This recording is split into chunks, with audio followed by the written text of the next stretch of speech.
وادی سندھ کی قدیم تہذیب کا ایک انتہائی اہم مرکز موہنجو دڑو، جو کہ لاڑکانہ سے صرف 20 کلومیٹر کی دوری پر واقع ہے، لفظ ہے جس کا مطلب مردوں کا ٹیلہ ہے۔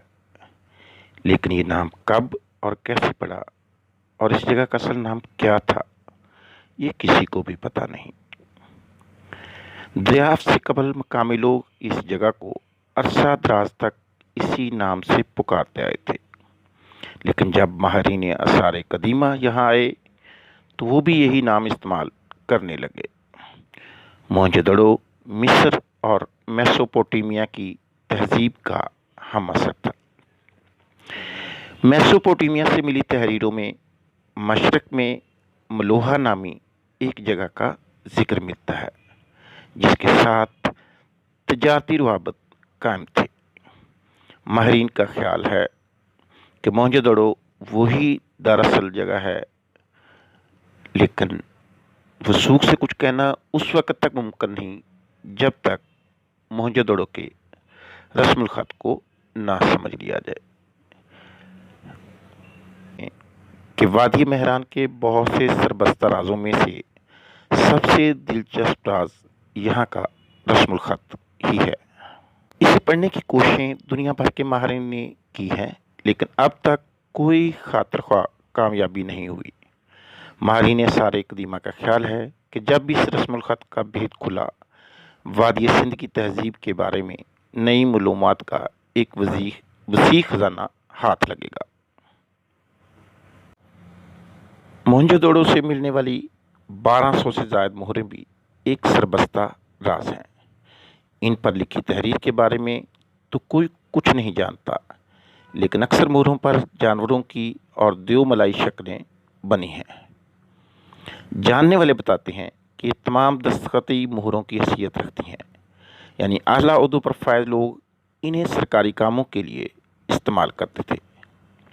کچھ مہریں تجارتی سامان کی حفاظت کے لیے گٹھڑیوں یا بوریوں پر ثبت کی جاتی تھی۔ نکلے نوادرات یہاں کے میوزیم کی زینت ہیں۔ ان میں صابن، پتھر سے تراشا گیا پجاری اور کانسی سے بنا رقاصہ کا مجسمہ دنیا بھر میں وادی سندھ کی تہذیب کی پہچان ہے۔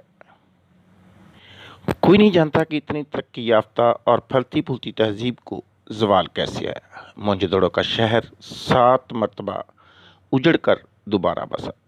کچھ لوگ اس کی وجہ دریائے سندھ کا سیلاب بتاتے ہیں، جبکہ کچھ بیرونی حملہ آوروں کو مورد الزام ٹھہراتے ہیں۔ لیکن یہ سب مانتے ہیں کہ 2500 قبل مسیح میں بسنے والا یہ شہر 1500 قبل مسیح میں صفحہ ہستی سے مٹ چکا تھا۔ ایک اور اہم مرکز ہڑپہ سے 686 میل کی دوری پر واقع ہے، اور نوادرات کو دیکھنے کے بعد آپ تصور کریں کہ آپ 4500 برس پیچھے چلے گئے ہیں۔ یہ آپ کے سامنے موہنجو دڑو کا عالی شان شہر ہوگا۔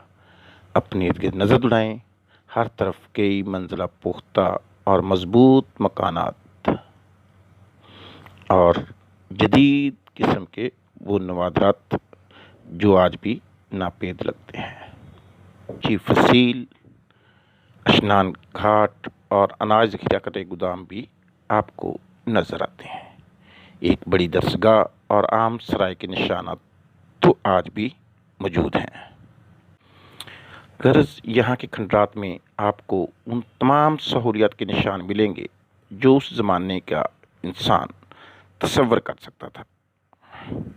کہا جاتا ہے کہ سن 1922 میں ہندوستانی ماہر آثار قدیمہ رکھال داس بینرجی کو لاڑکانہ شہر کے قریب سے قدیم تہذیب کے کچھ آثار ملے تھے، جس کی اطلاع آرکیالوجیکل سروے آف انڈیا کو دی گئی تھی۔